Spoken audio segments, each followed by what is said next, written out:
1392년 여름 한양 거리에는 새로운 나라의 숨결이 흐르기 시작했습니다.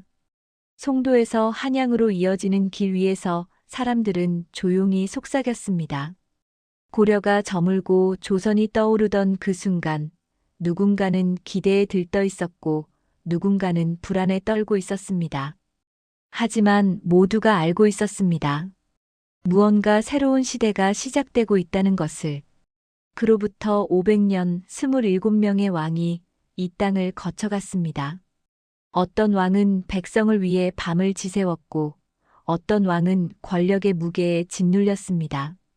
어떤 시대는 문화의 꽃이 피어났고 어떤 시대는 전쟁의 불길에 휩싸였습니다. 그 긴 시간 속에서 수많은 백성들이 태어나고 사랑하고 떠나갔습니다. 그들은 역사책에 이름을 남기지 못했지만 그들의 땀과 눈물이 없었다면 조선이라는 나라는 존재할 수 없었습니다. 오늘 밤 우리는 그 긴 시간 속으로 조용히 걸어 들어가 봅니다.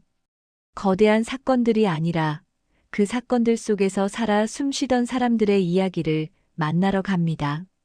왕의 고민도 신하의 갈등도 백성의 희망도 결국은 모두 한 사람 한 사람의 선택이었습니다. 여러분도 이런 순간을 떠올려 보신 적 있으실 겁니다. 큰 결정을 앞두고 밤을 지새우던 순간, 미래가 불확실해 두려웠던 순간, 그래도 한 걸음 내딛어야 했던 순간, 조선 500년을 살았던 사람들도 똑같은 감정을 느꼈습니다. 그들의 하루도 우리처럼 평범했고, 그들의 고민도 우리처럼 현실적이었습니다. 다만 그 평범한 하루들이 모여 500년이라는 거대한 흐름을 만들었다는 것, 그것이 역사의 신비로움입니다. 이제 우리는 조선의 첫 새벽부터 마지막 저녁까지 7개의 시간대를 따라 천천히 걸어가 보겠습니다. 각 시대마다 사람들이 무엇을 꿈꾸었는지, 무엇을 두려워했는지, 그리고 무엇을 선택했는지를 함께 들여다보겠습니다. 역사는 그렇게 한 사람 한 사람의 숨결로 만들어졌습니다. 오늘 밤 이 이야기가 여러분의 잠자리에 작은 위로가 되기를 바랍니다. 그럼 이제 500년의 여정을 시작해 볼까요? 1392년 7월 17일 이성계는 마침내 왕위에 올랐습니다. 하지만 그날 밤 그의 마음이 편했을 리 없습니다. 500년을 이어온 고려를 무너뜨리고 새 나라를 세운다는 것은 단순한 권력 교체가 아니었습니다. 그것은 한 시대 전체를 뒤엎는 일이었고 무수한 사람들의 운명이 걸린 선택이었습니다. 당시 한양 거리를 걷던 사람들의 마음도 복잡했습니다. 어떤 이들은 새로운 시대에 대한 기대로 가슴이 부풀었고 어떤 이들은 고려에 대한 충성심 때문에 괴로워했습니다. 변화는 언제나 두려움과 희망을 동시에 가져옵니다. 조선왕조실록 태조실록은 이렇게 기록합니다. 나라를 새로 세우니 백성들이 기뻐하더라. 하지만 이 짧은 문장 뒤에는 수많은 갈등과 고민이 숨어 있었습니다. 실제로 새 나라를 세운다는 것은 단순히 왕조를 바꾸는 일이 아니었습니다. 법을 다시 만들어야 했고 제도를 재정비해야 했으며 무엇보다 백성들의 마음을 얻어야 했습니다. 이성계와 그의 신하들은 밤낮으로 회의를 거듭했습니다. 정도전은 새로운 나라의 이념과 제도를 설계했고 조주는 토지 개혁을 추진했습니다. 그들이 꿈꾼 것은 단순히 권력을 차지하는 것이 아니라 고려 말의 혼란을 극복하고 백성들이 안정된 삶을 살 수 있는 나라를 만드는 것이었습니다.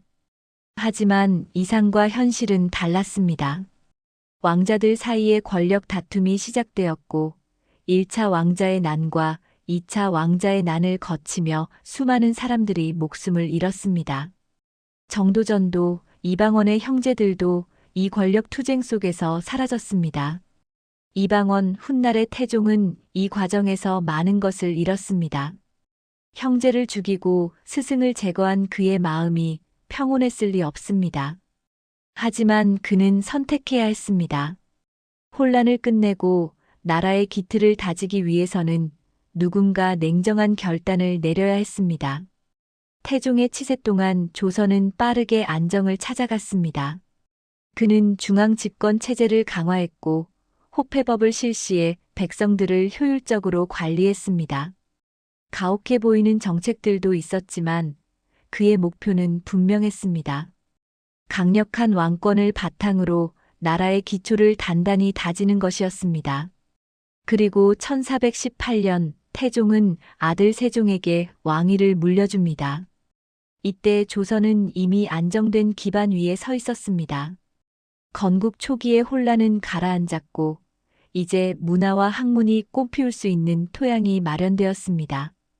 오늘날 우리가 살아가는 삶에도 이런 순간들이 있습니다. 새로운 시작은 언제나 두렵습니다. 익숙한 것을 버리고 낯선 길로 나아가는 것은 용기가 필요한 일입니다.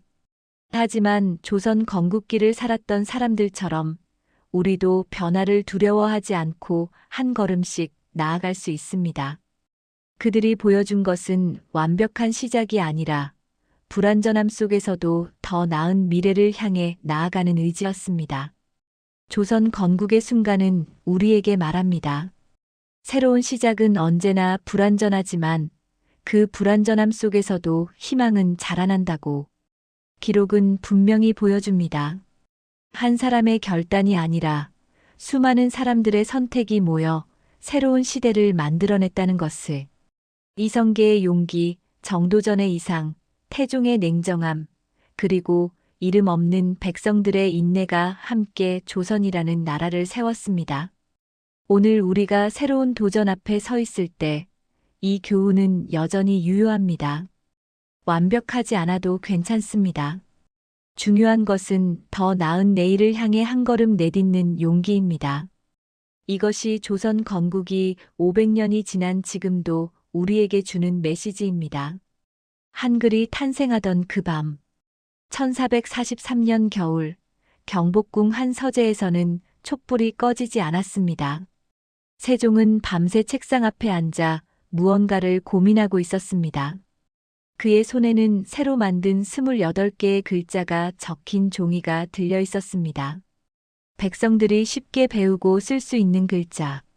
그것이 세종의 꿈이었습니다. 당시 조선 사회에서 글을 아는 사람은 극소수였습니다. 한자는 배우기 어려워 양반 남성들만이 글을 읽고 쓸 수 있었습니다. 대다수의 백성들, 특히 여성들과 평민들은 자신의 생각을 글로 표현할 방법이 없었습니다. 세종은 이것이 불공평하다고 생각했습니다. 훈민정음 서문에는 이렇게 적혀 있습니다. 나라의 말이 중국과 달라 한자로는 서로 통하지 아니하므로 백성들이 말하고자 하는 바가 있어도 끝내 제 뜻을 펴지 못하는 사람이 많다. 이 문장에는 세종의 진심이 담겨 있습니다. 왕으로서의 권위가 아니라 백성을 향한 따뜻한 마음이 느껴집니다. 하지만 한글 창제는 쉽지 않았습니다. 많은 신하들이 반대했습니다. 최만리를 비롯한 지편전 학자들은 상소를 올려 중국의 제도를 버리고 독자적인 글자를 만드는 것은 옳지 않다고 주장했습니다. 그들은 한자 중심의 문화 질서를 지키려 했고 새로운 글자가 기존 질서를 흔들 것을 두려워했습니다. 세종은 외로웠을 것입니다.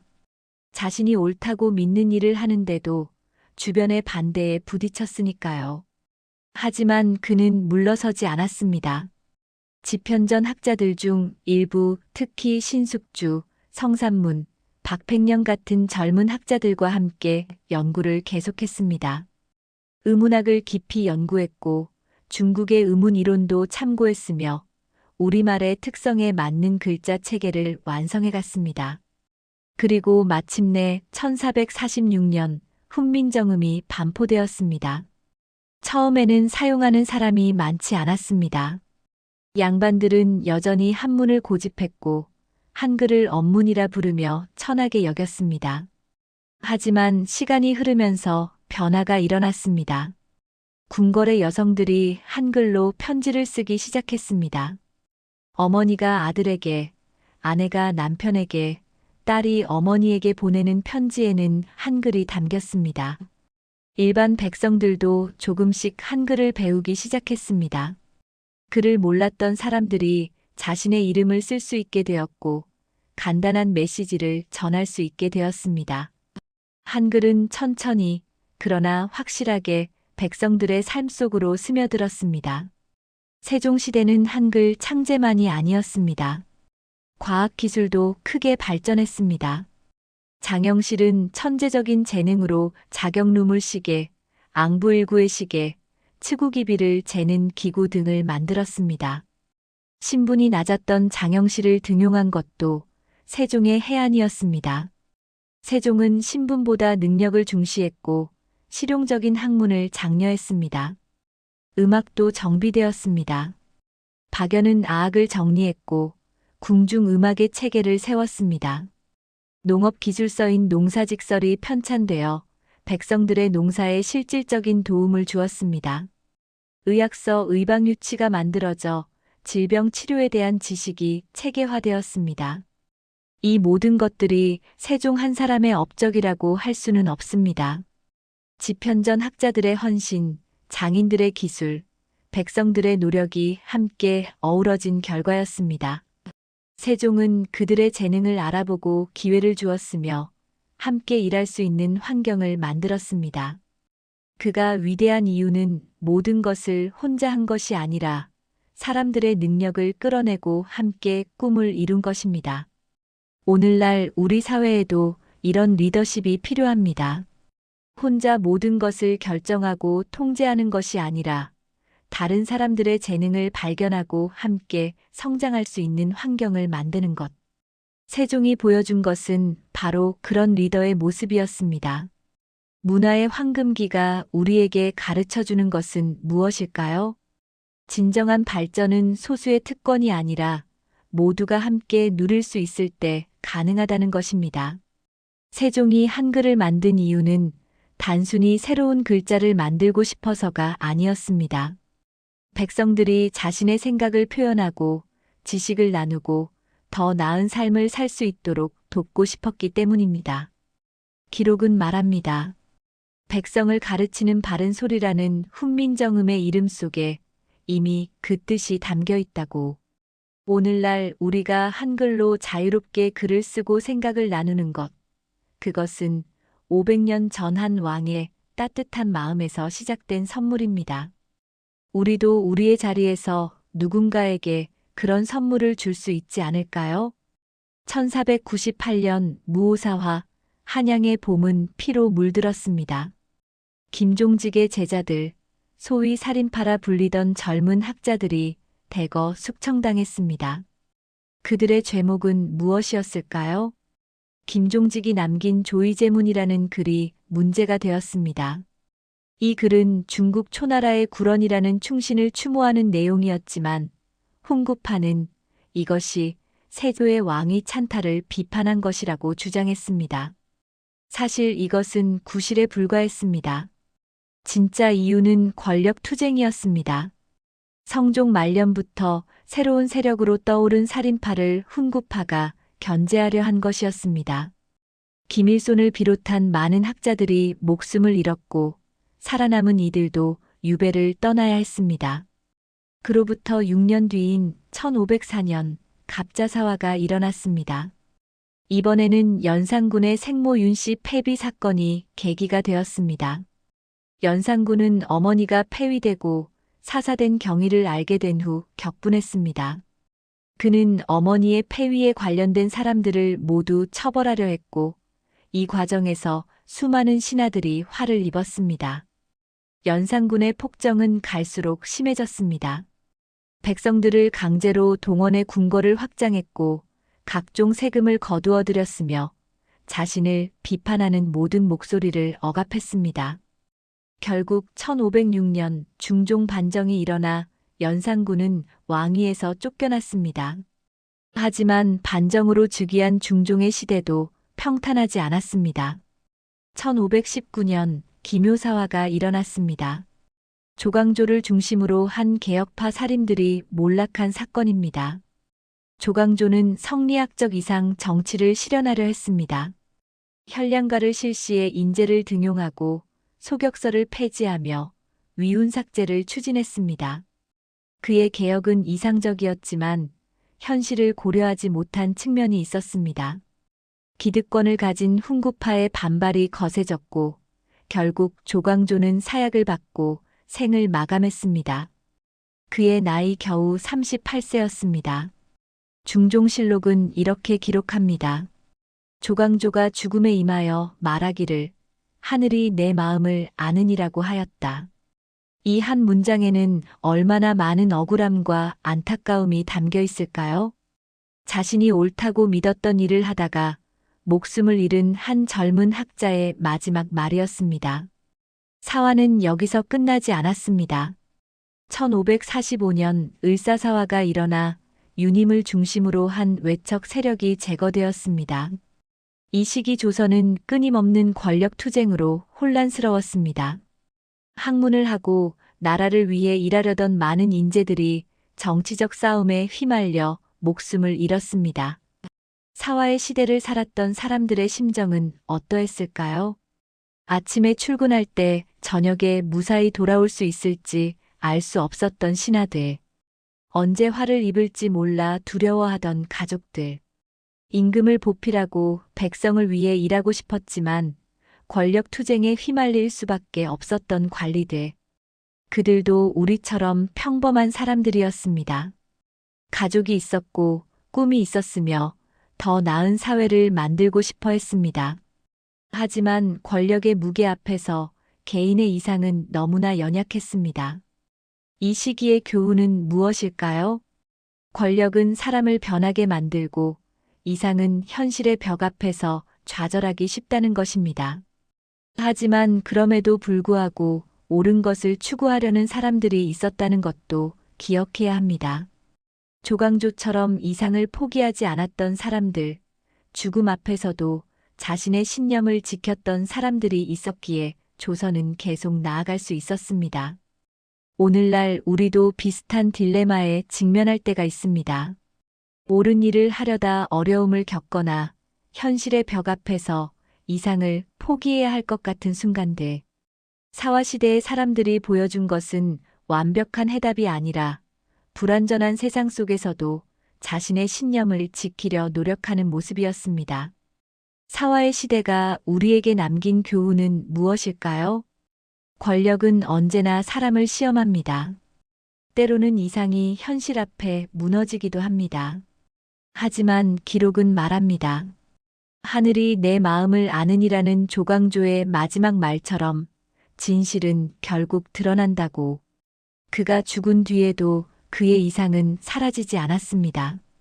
훗날 많은 선비들이 조광조를 기억했고 그의 정신을 계승하려 노력했습니다. 오늘 우리가 옳다고 믿는 일을 하다가 어려움에 부딪힐 때 이 장면을 떠올려 볼 수 있지 않을까요?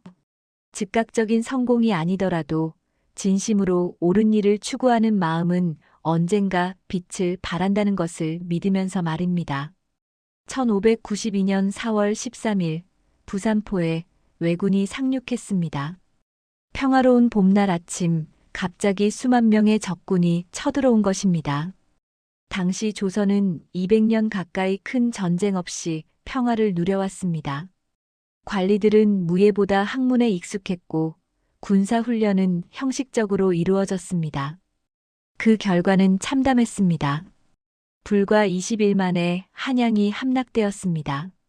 선조는 의주로 피난을 떠났고 백성들은 갑작스러운 전쟁에 혼란에 빠졌습니다. 많은 사람들이 목숨을 잃었고 살아남은 이들은 피난길에 올라야 했습니다. 하지만 절망 속에서도 희망의 불씨는 꺼지지 않았습니다. 이순신 장군이 바다에서 연전연승을 거두었습니다. 선조실록은 이렇게 기록합니다. 이순신이 거북선을 이끌고 적선을 격파하니 적이 크게 두려워하였다.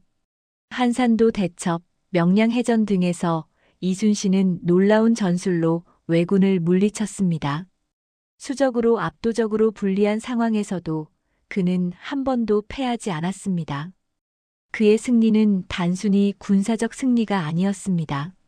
절망에 빠진 백성들에게 희망을 주었고 조선이 반격할 수 있다는 믿음을 심어주었습니다. 육지에서는 의병들이 일어났습니다. 곽재우, 김천일, 조원 등 전국 각지에서 선비들과 백성들이 자발적으로 무기를 들었습니다. 그들은 정규군이 아니었지만 고향을 지키려는 강한 의지가 있었습니다. 지형을 잘 아는 그들은 게릴라전으로 왜군을 괴롭혔습니다.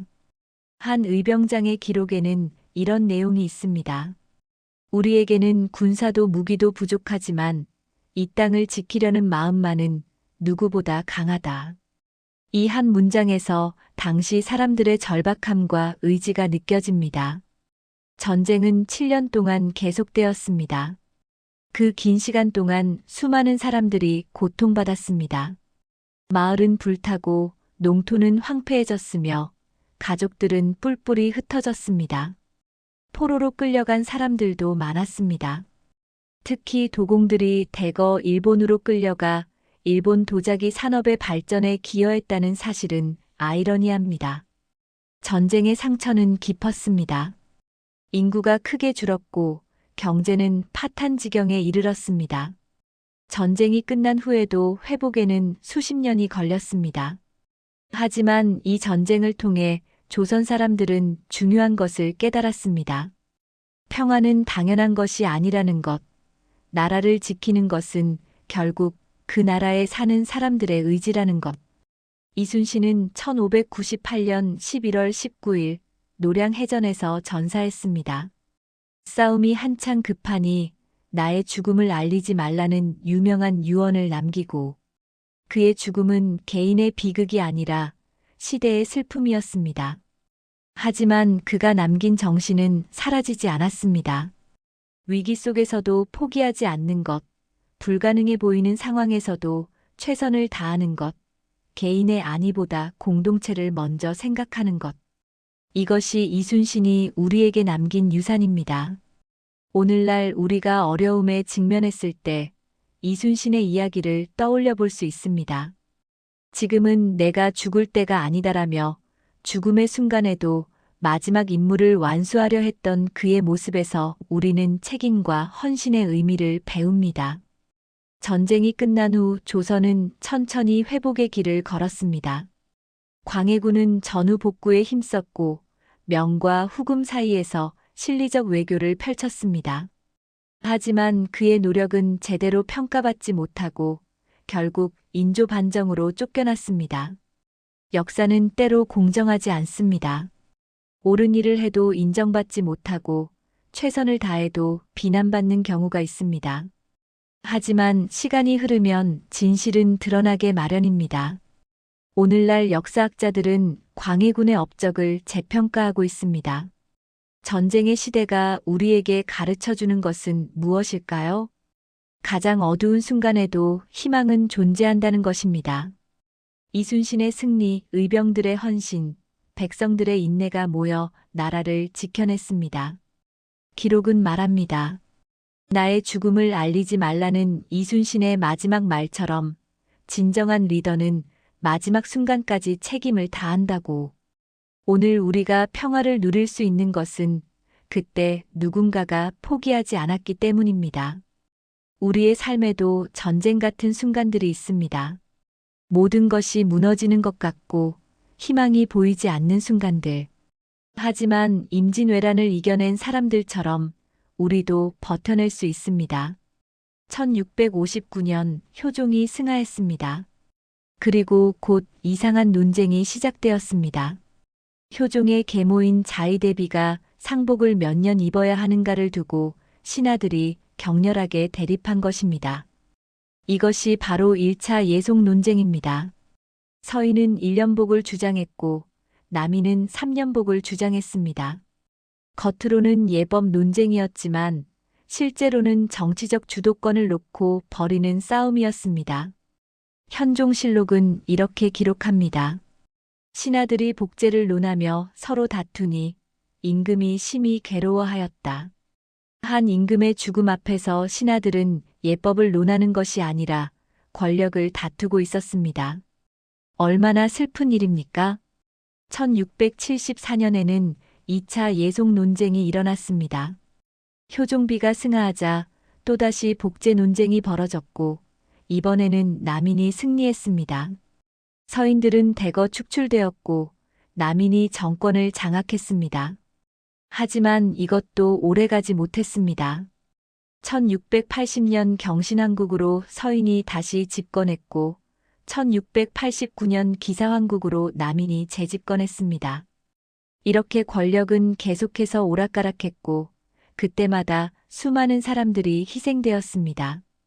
당쟁이 격화되면서 조선 사회는 분열되었습니다.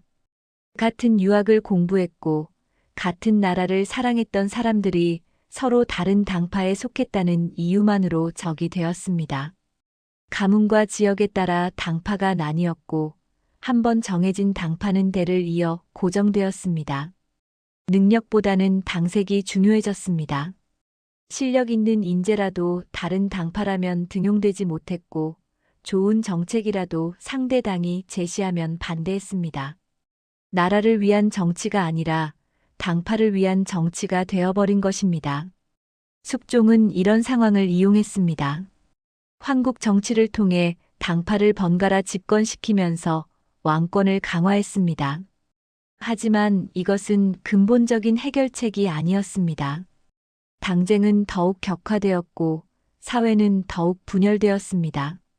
경종시대에는 신임사화가 일어나 노론과 소론 사이의 갈등이 극에 달했습니다. 영조가 즉위한 후에도 갈등은 계속되었습니다. 1728년 이인좌의 난이 일어났고 이것도 근본적으로는 당쟁의 연장선상에 있었습니다. 영조는 탕평책을 실시하려 노력했습니다. 당파를 초월해 인재를 등용하고 붕당 정치의 폐해를 없애려 했습니다. 하지만 이미 굳어진 당파의 벽은 쉽게 허물어지지 않았습니다. 영조의 아들 사도세자가 비극적으로 생을 마감한 것도 당쟁과 무관하지 않았습니다. 세자를 둘러싼 노론과 소론의 대립, 영조와 세자 사이의 갈등, 그리고 궁궐 내부의 복잡한 권력 관계가 얽혀 결국 세자는 뒤주에 갇혀 죽임을 당했습니다. 한 왕실 가족의 비극이었지만 그 배경에는 당쟁이라는 시대의 병이 있었습니다. 정조는 할아버지 영조의 뜻을 이어받아 탕평책을 강력하게 추진했습니다. 규장각을 설립해 당색에 관계없이 실력 있는 인재들을 모았고 개혁 정책을 펼쳤습니다. 수원 화성을 건설하면서 신도시 건설의 꿈을 꾸었고 서얼과 중인들에게도 기회를 주었습니다.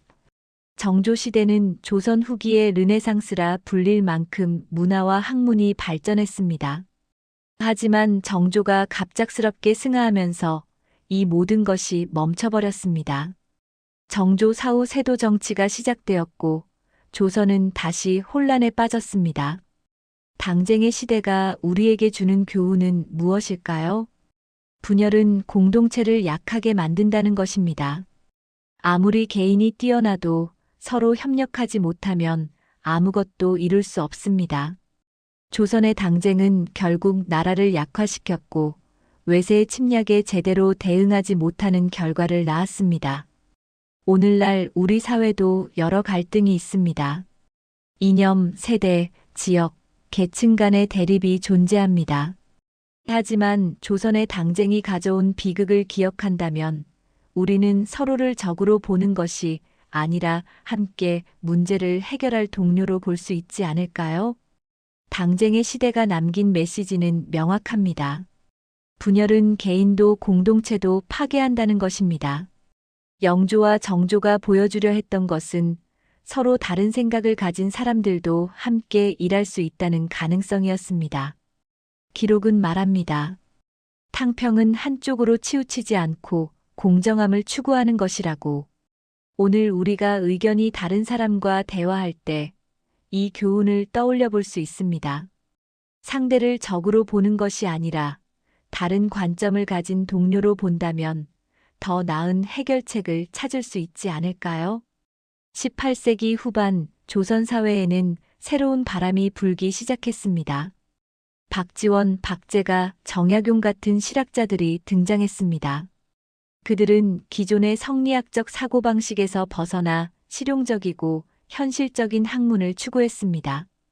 박지원은 청나라를 다녀온 후 열하일기를 썼습니다. 이 책에서 그는 청나라의 발전된 문물을 소개하며 조선도 변화해야 한다고 주장했습니다. 수레와 배를 만들고 벽돌을 구워 집을 짓고 기술을 발전시켜야 백성들의 삶이 나아진다고 말했습니다. 당시 대부분의 양반들은 기술이나 상업을 천하게 여겼습니다. 학문이라고 하면 경전을 읽고 해석하는 것만을 의미했습니다. 하지만 실학자들은 달랐습니다. 농업기술, 상업, 공업, 과학 등 실생활에 도움이 되는 모든 분야를 연구했습니다. 정약용은 특히 뛰어난 업적을 남겼습니다. 목민심서에서는 지방 관리가 어떻게 백성을 다스려야 하는지를 상세히 설명했습니다. 경세유표에서는 나라의 제도를 어떻게 개혁해야 하는지를 제시했습니다. 그는 단순히 이론만 제시한 것이 아니라 실제로 적용 가능한 구체적인 방법들을 제시했습니다. 정약용의 저술 중 인상 깊은 구절이 있습니다. 벼슬하는 자는 백성의 어버이가 되어야 한다. 어찌 백성을 수탈의 대상으로만 볼 수 있겠는가? 이 문장에는 그의 따뜻한 마음이 담겨 있습니다. 권력은 특권이 아니라 책임이라는 것, 관리는 백성을 위해 존재한다는 것을 강조한 것입니다. 하지만 실학자들의 주장은 당시 사회에서 쉽게 받아들여지지 않았습니다. 기득권층은 변화를 두려워했고 기존 질서를 지키려 했습니다. 더구나 정약용을 비롯한 많은 실학자들이 천주교와 연관되어 박해를 받았습니다. 1801년 신유박해로 정약용의 형 정약종이 순교했고 정약용 자신도 18년간 유배 생활을 해야 했습니다. 그 긴 유배 기간 동안 정약용은 좌절하지 않았습니다. 오히려 그 시간을 활용해 더 많은 책을 쓰고 연구를 계속했습니다. 500여 권에 달하는 방대한 저술을 남긴 것도 대부분 유배 시절의 작품입니다. 역경을 기회로 바꾼 놀라운 정신력이었습니다. 19세기로 접어들면서 조선은 더욱 큰 변화의 압박을 받았습니다. 세도 정치로 인한 내부 부패, 삼정의 문란으로 인한 백성들의 고통, 그리고 밖에서는 서구 열강과 일본의 압박이 시작되었습니다. 1811년 홍경래의 난, 1862년 진주 농민 봉기 등 전국 각지에서 밀란이 일어났습니다. 백성들의 인내심이 한계에 달한 것입니다. 삼정이란 전정토지세, 군정군역, 황곡곡식 대여을 말하는데 이 세 가지 제도가 모두 문란해져 백성들을 수탈하는 도구가 되어버렸습니다. 관리들의 부정부패는 극에 달했습니다. 세금은 계속 올랐지만 국고로 들어가는 것은 얼마 되지 않았고 대부분 중간에서 빼돌려졌습니다. 이런 상황에서 흥선대원군이 등장했습니다. 그는 강력한 개혁을 추진했습니다. 서원을 대폭 정리해 양반들의 특권을 줄였고 경복궁을 중건하며 왕실의 권위를 회복하려 했습니다. 통상을 거부하며 서양 세력을 막아내려 했습니다. 하지만 그의 개혁은 한계가 있었습니다. 경복궁 중건을 위해 백성들에게 과도한 부담을 지웠고 세국 정책은 시대의 흐름을 거스르는 것이었습니다. 결국 고종이 친정을 시작하면서 대원군은 물러났고 조선은 조금씩 개항의 길로 나아가게 됩니다. 개혁의 시도는 언제나 저항에 부딪힙니다. 변화를 원하는 사람과 현상 유지를 원하는 사람 사이의 갈등은 피할 수 없습니다. 하지만 변화를 두려워하고 거부하면 시대에 뒤처지게 됩니다. 조선 후기의 실학자들과 개혁가들이 보여준 것은 시대를 읽는 통찰력과 변화를 추구하는 용기였습니다. 비록 그들의 노력이 당대에는 완전히 실현되지 못했지만 그들이 제시한 방향은 옳았습니다. 오늘날 우리도 끊임없이 변화하는 세상 속에서 살아갑니다. 과거의 방식을 고수할 것인가, 새로운 시도를 할 것인가.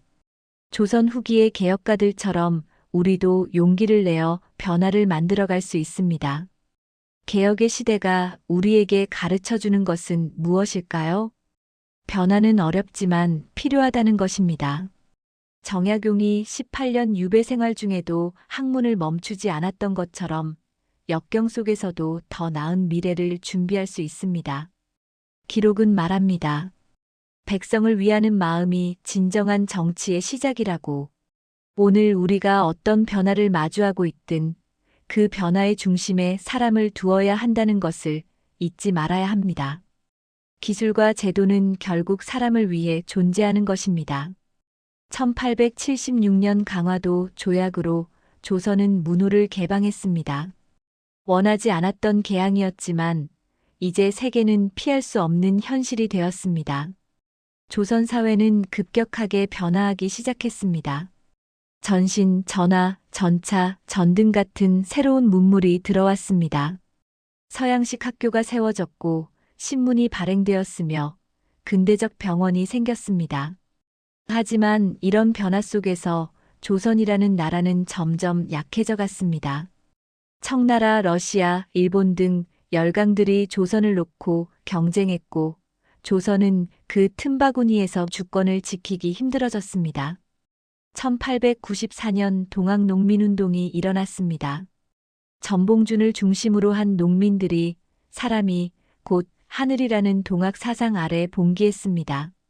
그들이 요구한 것은 단순했습니다.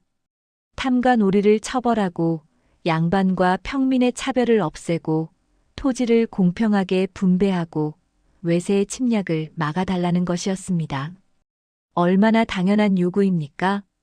하지만 조선 정부는 농민군을 진압하기 위해 청나라 군대를 끌어들였고 이것이 청일 전쟁의 빌미가 되었습니다. 결국 농민군은 진압되었고 전봉준은 처형당했습니다. 전봉준의 마지막 신문 기록이 남아 있습니다. 나는 탐과 놀이를 징벌하고 백성을 구하려 했을 뿐이다. 그의 목소리에서 억울함과 함께 백성을 향한 진심이 느껴집니다. 1895년 명성황후가 일본인들에 의해 시해당하는 을미사변이 일어났습니다. 한 나라의 국모가 자국 궁궐 안에서 외국인들에게 살해당한 것입니다. 이것은 단순한 개인의 비극이 아니라 국가 주권의 완전한 붕괴를 의미했습니다. 고종은 러시아 공사관으로 피신하는 아관 파천의 굴욕을 겪었습니다. 자국 왕이 외국 공관에서 1년이나 머물러야 했다는 것. 이것이 당시 조선의 현실이었습니다. 1897년 고종은 대한제국을 선포하며 자주 독립을 선언했습니다. 하지만 현실은 냉혹했습니다. 1904년 러일 전쟁에서 일본이 승리하면서 조선은 일본의 보호국이 되었고 1905년 을사늑약으로 외교권을 빼앗겼습니다. 이때 민영환, 조병세 같은 충신들이 자결로 항거했습니다. 민영환이 남긴 유서에는 이런 내용이 있습니다. 나라가 이 지경에 이른 것은 신하된 자로서 죽음으로 사죄할 수밖에 없다. 2천만 동포여, 안으로는 실력을 길러 밖으로는 자강을 도모하라. 그는 죽음으로 항거했지만 산 자들에게는 살아서 나라를 지키라고 당부했습니다. 전국 각지에서 의병이 일어났습니다. 유인석, 이인영, 허위 같은 의병장들이 무기를 들고 일본군과 싸웠습니다. 신돌석 같은 평민 의병장도 나타나 계급을 뛰어넘어 나라를 지키려 했습니다. 비록 그들의 무기는 낡았고 군사 훈련도 부족했지만 나라를 지키려는 마음만은 누구보다 강했습니다. 안중근 의사는 1909년 하얼빈에서 이토 히로부미를 저격했습니다. 재판정에서 그는 당당하게 말했습니다. 나는 대한의군 참모중장 자격으로 침략자를 응징한 것이다. 그는 자신을 테러리스트가 아니라 독립군 장교로 여겼고 끝까지 자부심을 잃지 않았습니다. 1910년 8월 29일 결국 한일병합 조약이 체결되었습니다. 조선이라는 나라가 공식적으로 사라진 날입니다. 하지만 조선의 정신은 사라지지 않았습니다. 수많은 사람들이 국외로 망명해 독립운동을 이어갔고 국내에서도 비밀리에 저항이 계속되었습니다. 조선이 사라진 것은 패배가 아니라 새로운 시작의 전야였습니다. 마지막 순간까지 희망을 놓지 않았던 사람들이 있었기에 35년 후 우리는 다시 독립을 되찾을 수 있었습니다. 오늘날 우리가 누리는 자유와 독립은 그때 포기하지 않았던 사람들의 선물입니다. 조선 500년의 마지막 장면이 우리에게 주는 교훈은 무엇일까요? 끝이 보이는 순간에도 포기하지 않는 것, 절망 속에서도 희망의 씨앗을 남기는 것. 그것이 진정한 용기입니다. 조선의 마지막 순간이 우리에게 남긴 메시지는 명확합니다. 끝은 또 다른 시작이 될 수 있다는 것입니다. 나라가 사라지는 절망적인 상황에서도 수많은 사람들이 희망을 놓지 않았습니다. 기록은 말합니다. 2천만 동포여, 실력을 길러 자강을 도모하라는 민영환의 유서처럼 절망 속에서도 미래를 준비하는 사람들이 있었다고. 그들의 희생과 헌신이 있었기에 우리는 오늘을 살아가고 있습니다. 오늘 우리가 어려운 순간을 마주할 때 조선 말기를 살았던 사람들의 의지를 떠올려 볼 수 있습니다. 그들은 당장의 승리를 보지 못했지만 언젠가 올 미래를 믿고 최선을 다했습니다. 우리도 그럴 수 있지 않을까요? 우리는 지금까지 조선 500년을 함께 걸어왔습니다.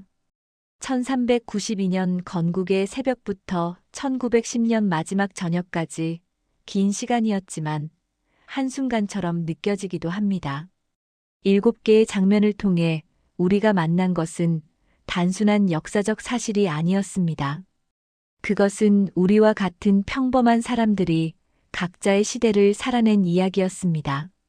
건국 초기에는 새로운 시작의 두려움과 희망이 있었습니다. 문화의 황금기에는 백성을 향한 따뜻한 마음이 있었습니다. 사화의 시대에는 이상과 현실 사이의 고뇌가 있었습니다.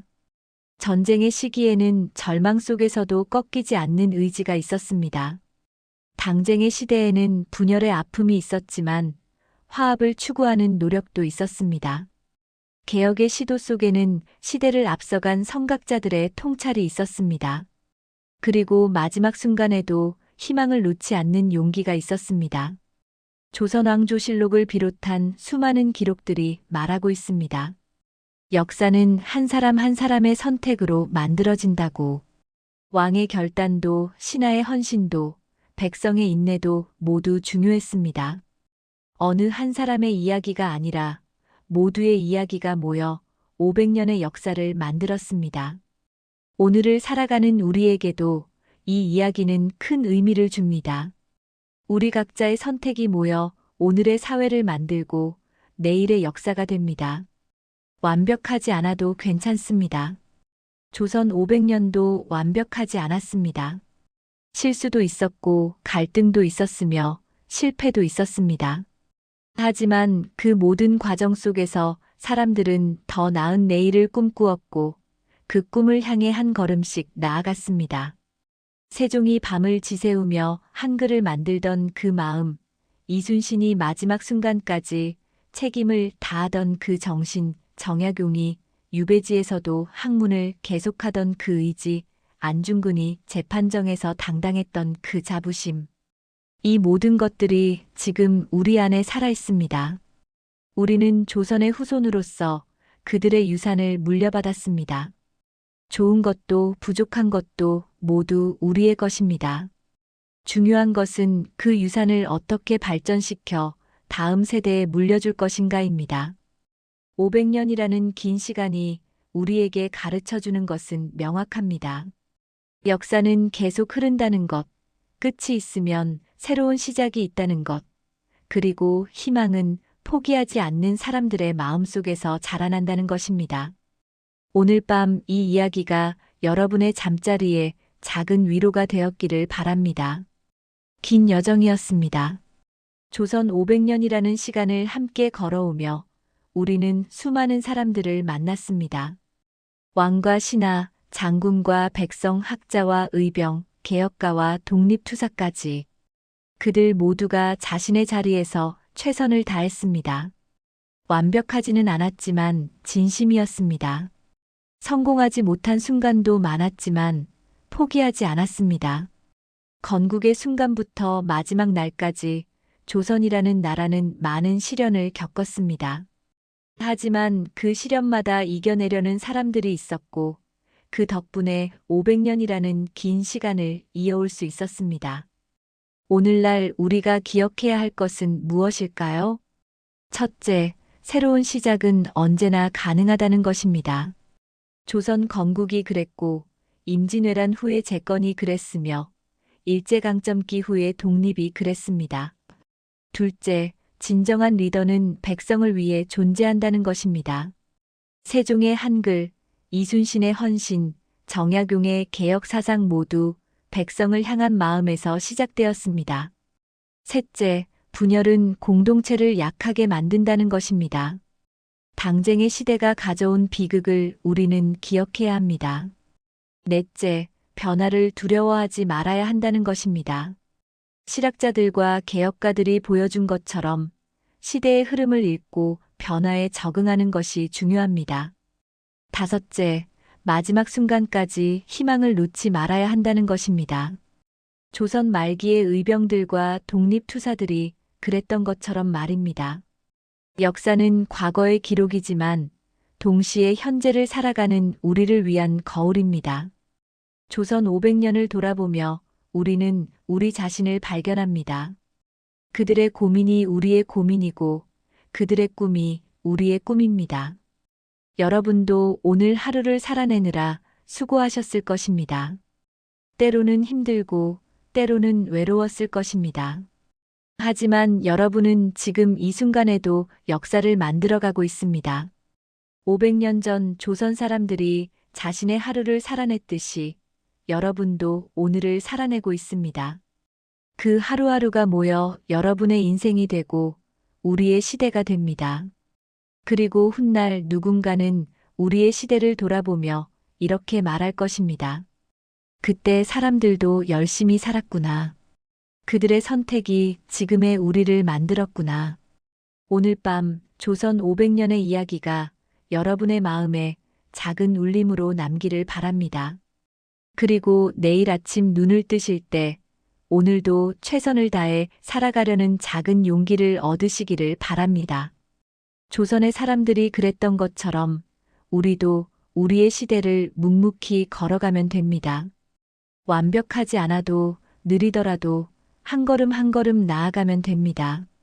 긴 이야기를 끝까지 들어주셔서 감사합니다. 오늘 밤 편안한 잠 이루시고 내일은 더 좋은 하루가 되기를 바랍니다. 조선 500년의 숨결이 여러분과 함께 하기를.